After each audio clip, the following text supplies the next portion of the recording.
Okay, jadi kalau kita tengok nama filem ni, tajuk dia, jadi ni ejaan yang salah lah patutnya. Sepatutnya dia Muhsin kan, Muhsin. Sebab dalam bahasa Arab kita tulis mim, ha, sin, nun kan, Muhsin, bukan Muhsin. Muhsin dah tak ada makna. Dan Muhsin maknanya orang yang berbuat baik. Orang yang berbuat baik dia panggil Muhsin kan? Kalau seorang, dua orang Muhsinani atau Muhsinaini, ramai Muhsinuna dan Muhsinina kan? Muhsinun, Muhsinin.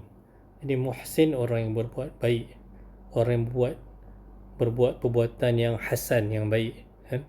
So itu dipanggil Muhsin kan? Bukan Muhsin. Muhsin lain, itu salah.